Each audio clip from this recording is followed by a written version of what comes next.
Hello, I'm Dr. Desa Tybri, a cardiac surgeon, and for more than 15 years my life has unfolded inside an operating room repairing hearts. But today I want to talk to you about something I see outside the OR, something that deeply worries me. It's a warning about a danger hiding in plain sight, probably right there in your own medicine cabinet. I've witnessed the devastating consequences of medications that a large part of the adult population consumes as if they were as harmless as candy. People take them for pain, acidity, or a simple cold. But the reality I see in my patients is that some of these drugs, far from helping, may be silently weakening the most vital muscle we have, the heart. I'm not talking about experimental treatments or obscure drugs. I'm talking about common painkillers, stomach protectors people take every morning, and simple decongestants.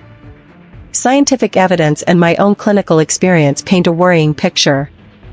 Without realizing it, many people over 60 are increasing their risk of serious heart problems. My goal today is not to scare you, quite the opposite. It's to give you clarity, to give you knowledge so that you can protect yourself and take control of your health.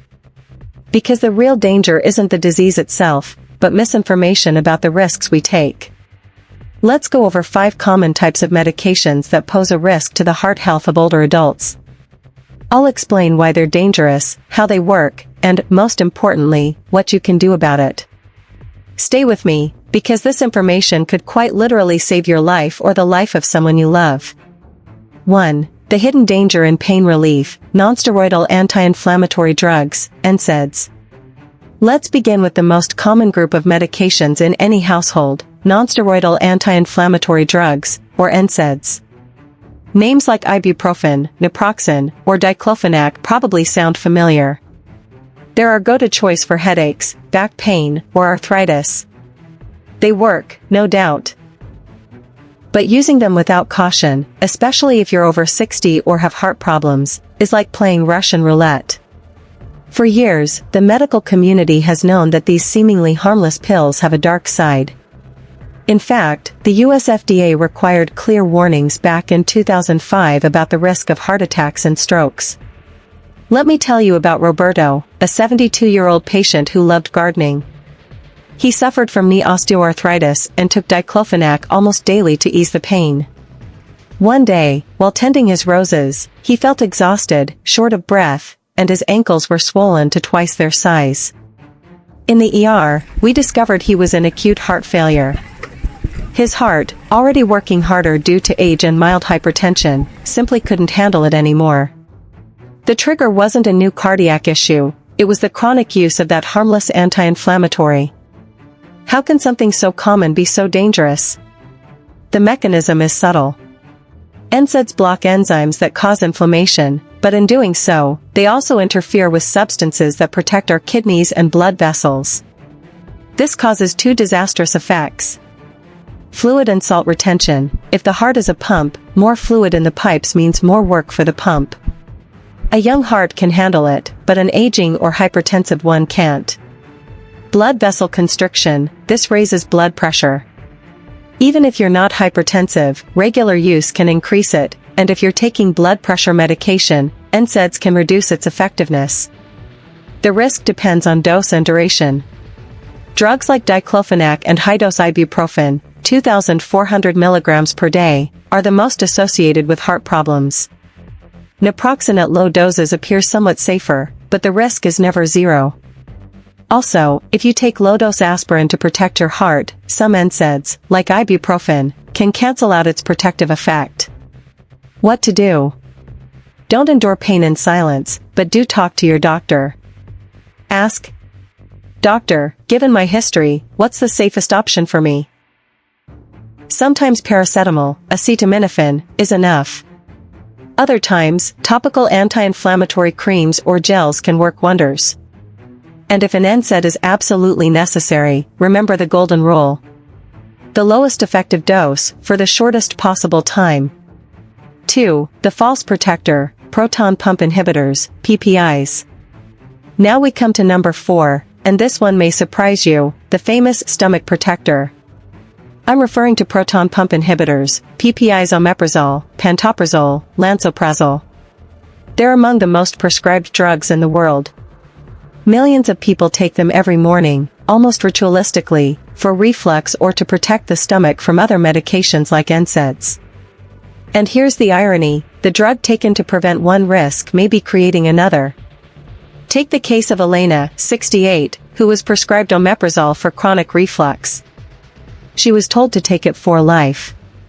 The heartburn disappeared, and she never questioned it again. Years later, an ECG revealed a strange finding: her magnesium levels were alarmingly low. Magnesium is the guardian of your heartbeat. When it's deficient, the heart becomes electrically unstable, like an orchestra without a conductor, and dangerous arrhythmias can occur. The culprit: long-term omeprazole use. PPIs reduce stomach acid, but that acid is crucial for absorbing nutrients. When suppressed for too long, magnesium absorption drops dramatically. Several studies have also linked long-term PPI use to an increased risk of heart attack. One theory is that these drugs reduce nitric oxide, a molecule that keeps blood vessels flexible. When it's lacking, arteries stiffen, paving the way for heart disease. Omeprazole can also interfere with vital drugs like clopidogrel, a blood thinner used after heart attacks, making it less effective. The big issue is that PPIs have been trivialized. They were designed for short-term use, 4 to 8 weeks, but many people take them for years. If you've been on them long-term, don't stop abruptly. Talk to your doctor and ask, do I really need this long-term? Can we reduce the dose? Are there alternatives? And if you must take them chronically, your magnesium levels should be monitored periodically. 3. The danger behind a simple cold: oral decongestants. Now for number 3, oral decongestants for colds, those containing pseudoephedrine or phenylephrine.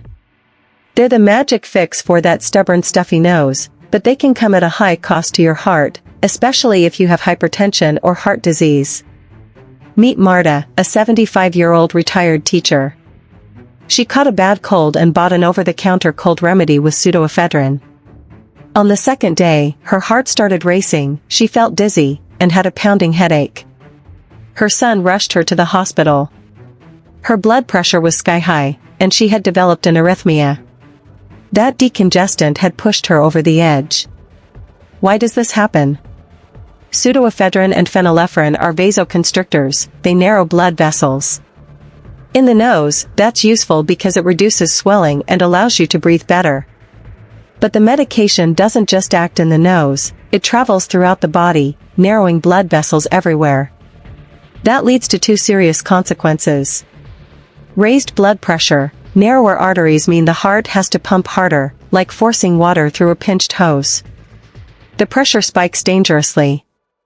Increased heart rate. These are stimulants, making the heart beat faster and sometimes irregularly. For an aging or sensitive heart, that extra stimulation can be dangerous.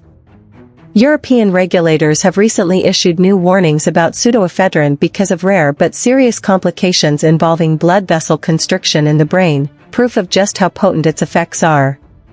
The biggest danger? They're sold over the counter. People buy them without reading the fine print or understanding the risks. If you're over 60, and especially if you have hypertension or heart problems, avoid them. There are much safer alternatives.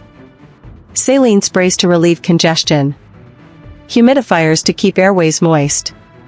Nasal steroid sprays that act locally without affecting the whole body. Don't let relief for your nose become a crisis for your heart.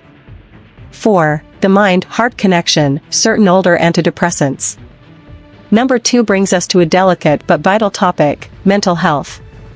I'm talking about an older class of antidepressants still sometimes prescribed for depression or chronic pain, the tricyclic antidepressants, such as amitriptyline or imipramine. Depression itself is a risk factor for heart disease, so treating it is essential.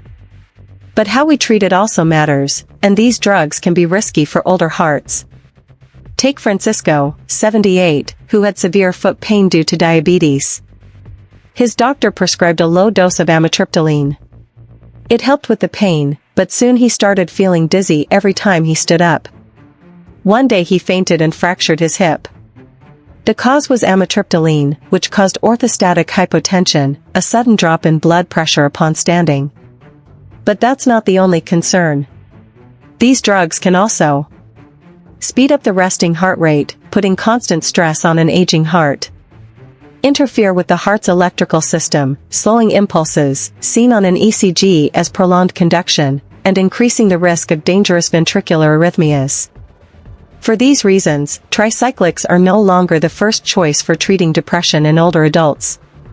Newer antidepressants, such as SSRIs, selective serotonin reuptake inhibitors, are much safer for the heart. Remember, mental health and physical health go hand in hand. We must ensure treatment for one doesn't harm the other. 5. The unexpected calcium risk, calcium supplements.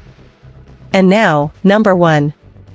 Perhaps the most controversial topic, but one I must address as a doctor, calcium supplements. Yes, you read that right. Those pills millions take every day to protect their bones from osteoporosis may, in some cases, pose a risk to the heart.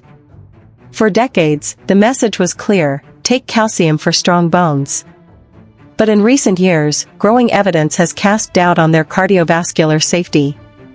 Take Lucia, 70, who started taking high-dose calcium supplements on her own to prevent osteoporosis.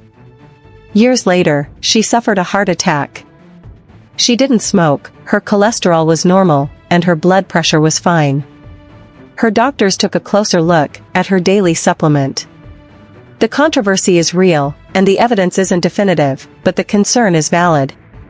Calcium from food, like dairy or leafy greens, doesn't appear problematic, because it's absorbed slowly and used naturally by the body. The issue arises with large, concentrated supplement doses. A single pill creates an artificial spike of calcium in the blood. The body can't use it all for bone formation, and the excess has to go somewhere. The main concern is that it ends up deposited in artery walls, a process called arterial calcification, which stiffens arteries and encourages plaque formation that can lead to heart attacks. Some large studies suggest calcium supplements modestly increase heart attack risk, others don't. The evidence is complex. For people with diagnosed osteoporosis, the benefits may outweigh the risks. But the broader lesson is clear: more is not always better. The safest strategy is to get calcium from food.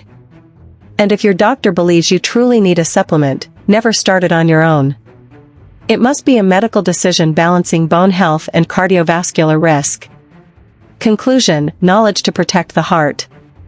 Today, we've uncovered the hidden side of 5 very common types of medications: painkillers, stomach protectors, decongestants, certain antidepressants, calcium supplements. My message isn't one of panic, and certainly not stop your medications. Doing that on your own would be dangerous. My message is one of empowerment.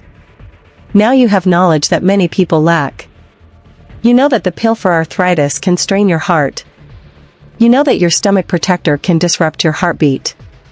You know that a simple cold remedy can be a cardiovascular risk. Use this knowledge to become an active partner in your own health. Next time you see your doctor, go prepared, bring a list of all medications and supplements you take, and ask clear questions. Every treatment is a balance of benefits and risks, and that balance changes with age. Your heart has worked hard for decades, it deserves exceptional care. Protecting it is the best investment you can make in your future. Never take any medication for granted, no matter how common. And now, I ask one last thing: share your experience. Has any of this surprised you? Your stories can help others. And always remember, talk to your doctor.